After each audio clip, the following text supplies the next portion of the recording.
she's right though. At night she's screaming, I'm on my mind, on my mind. She make you curse, but she a blessing. She'll whip your shirt within a second. You'll be coming back to seconds. With your play, you just.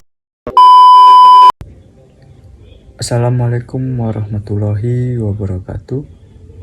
Yang saya hormati Ibu Sri Aryani Safitri, SPMSI, selaku dosen mata kuliah Ekonomi Sumber Daya Alam dan Lingkungan. Di sini kami akan mempresentasikan hasil diskusi dan terjun lapang kami terkait analisis kelayakan usaha tani jagung yang ada di Desa Sempali, Kecamatan Percut Setuan, Kabupaten Deli Serdang. Untuk materi atau pembahasan akan dibacakan oleh teman saya. Latar belakang. Subsektor tanaman pangan sebagai bagian dari sektor pertanian memiliki peranan yang sangat penting dalam ketahanan pangan nasional, pengentasan kemiskinan, penyerapan tenaga kerja dan penerimaan devisa, serta menjadi penarik bagi pertumbuhan industri hulu dan pendorong pertumbuhan untuk industri hilir yang memberikan kontribusi yang cukup besar terhadap pertumbuhan ekonomi nasional. Peranan tanaman pangan telah terbukti secara empiris, baik di kala kondisi ekonomi normal maupun sedang menghadapi krisis. Desa Sempali merupakan salah satu desa dari Kecamatan Percut Setuan yang berada di Kabupaten Deli Serdang. Sebagian besar penduduknya bekerja sebagai petani. Ada yang memiliki tanah sendiri dan ada yang memiliki tanah secara sewa. Rumusan masalah yang pertama, bagaimana pendapatan usaha tani jagung di Desa Sempali, Kecamatan Percut Setuan, Kabupaten Deli Serdang. Yang kedua, bagaimana kelayakan usaha tani jagung di Desa Sempali, Kecamatan Percut Setuan, Kabupaten Deli Serdang.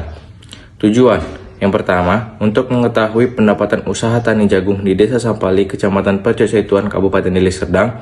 Yang kedua, bagaimana mengetahui kelayakan usaha tani jagung di Desa Sempali, Kecamatan Percut Setuan, Kabupaten Deli Serdang. Tanaman jagung. Jagung atau Zea mais merupakan salah satu tanaman pangan di dunia yang terpenting selain gandum dan padi. Sebagai sumber karbohidrat utama di Amerika Tengah dan Selatan, jagung juga merupakan alternatif sumber pangan di Amerika Serikat. Penduduk di beberapa daerah di Indonesia seperti Madura dan Nusa Tenggara juga menggunakan jagung sebagai makanan pokok. Kebutuhan jagung di Indonesia saat ini cukup besar, yaitu lebih dari 10 ton pipilan kering per tahun. Adapun konsumsi jagung terbesar adalah sektor pangan dan industri ternak. Di sini saya akan menjelaskan teori produksi. Istilah produksi dipergunakan dalam organisasi yang menghasilkan keluaran atau output yang berupa barang dan jasa. Secara umum, produksi diartikan sebagai suatu kegiatan atau proses yang mentransformasikan masukan atau input menjadi keluaran atau output. Dan juga saya di sini menjelaskan faktor produksi. Dalam kegiatan usaha tani, selalu diperlukan faktor-faktor produksi berupa lahan, tenaga kerja, dan modal yang dikelola seefektif dan seefisien mungkin, sehingga memberikan manfaat sebaik-baiknya. Faktor produksi adalah semua korbanan yang diberikan pada tanaman agar tanaman tersebut mampu tumbuh dan menghasilkan dengan baik. Baik, di sini saya akan melanjutkan slide selanjutnya mengenai biaya tetap, alat pertanian, sarana yang sangat penting dalam melaksanakan usaha tani. Yang pertama itu cangkul, rata penyusutannya per bulan itu 75.000. Yang kedua itu semprotan, rata penyusutannya per bulan itu 138.000. Yang ketiga itu parang, rata penyusutannya per bulan itu 22.500 perak. Jumlah keseluruhan rata penyusutan per bulan itu 235.500 perak. Selanjutnya mengenai biaya parabel. Biaya yang besarnya tergantung pada tingkat produksi, contohnya upah, pupuk, bibit, pestisida, dan sarana produksi lainnya yang dibutuhkan selama kegiatan usaha tani berlangsung. Yang pertama itu bibit. Untuk biayanya 152.000. Yang kedua itu pupuk. Untuk biayanya 1.200.000. Untuk yang ketiga itu tenaga kerja. Untuk biayanya 1.120.000. Yang ketiga itu pestisida. Untuk biayanya 16.000, jumlah keseluruhan biaya variabelnya 3.252.000.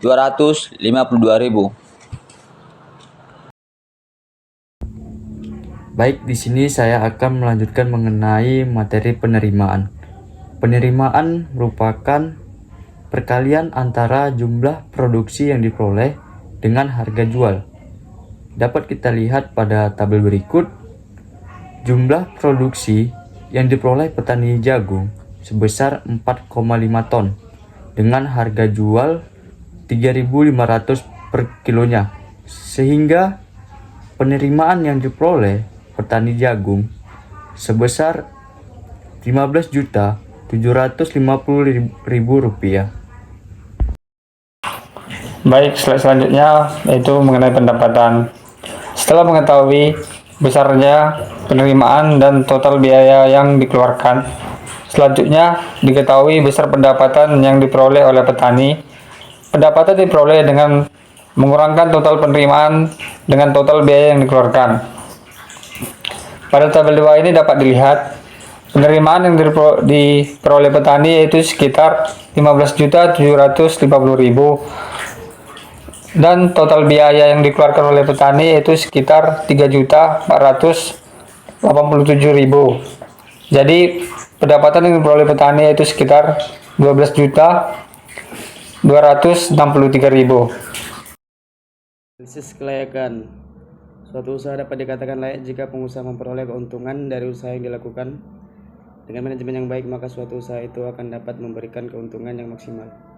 Maka dapat dianalisis dengan menggunakan analisis cost ratio atau RC dan BC ratio atau B per C. Pertama yaitu rasio antara penerimaan dan biaya atau RC ratio, di mana rumusnya yaitu R per C sama dengan 4,51. Kemudian yang kedua yaitu rasio antar keuntungan dan biaya atau B per C rasio. Menurut saya yaitu B per C sama dengan 3,51. Dapat dilihat bahwa nilai RC sebesar 4,51 lebih besar daripada 1, dengan interpretasi bahwa usaha tani jagung manis ini layak untuk diusahakan. Nilai BC sebesar 3,51 lebih besar daripada 1, dengan interpretasi bahwa usaha tani jagung manis ini layak untuk diusahakan. Berdasarkan data di atas, maka dapat disimpulkan bahwa rumusan masalah kedua yaitu usaha tani jagung manis ini dikatakan layak berdasarkan kriteria RC dan BC. Baik, selanjutnya saya akan menjelaskan apa itu break-even point. Break-even point adalah titik di mana petani tidak mengalami kerugian maupun keuntungan dari usaha tani jagung. Berikut cara untuk mengetahui atau menghitung break-even point. Dengan rumus BEP sama dengan total biaya tetap ditambah total biaya variabel per harga jual per unit. Mana kita ketahui total biaya tetapnya yaitu 235.000 ditambah total biaya variabel yaitu 3.252.000 per harga jual per unit yaitu 3.500 sama dengan 3.487.000 per 3.500. Jadi break even point dari usaha tani jagung petani ini adalah sekitar 997 kilo. Ini berarti untuk mencapai titik impas atau nol laba harus mencapai sekitar 997 kilo jagung. Adapun kesimpulannya yaitu yang pertama, pendapatan usaha tani jagung di Desa Sempali, Kecamatan Percut Setuan, Kabupaten Deli Serdang sebesar Rp12.262.000 dengan penerimaan sebesar Rp15.750.000. Untuk pengeluaran biaya-biaya seperti biaya tetap ataupun biaya peralatan sebesar Rp235.000. Untuk biaya variabel seperti bibit, pupuk, pestisida, dan tenaga kerja sebesar Rp3.252.000. Lalu yang kedua, tingkat kelayakan usaha tani jagung didapat RC sebesar 4,51, maka dapat dikatakan layak untuk diusahakan. Dan untuk BC-nya itu sebesar 3,51, maka usaha taninya juga layak untuk diusahakan dan mendapatkan sebuah keuntungan. Lalu yang ketiga, break-even point atau BEP adalah titik di mana petani tidak mengalami keuntungan maupun kerugian, atau bisa dibilang titik impas atau balik modal. Dari usaha tani jagung, untuk mencapai titik impas, maka usaha tani jagung itu harus mencapai produksi jagungnya itu sebesar 997 kg.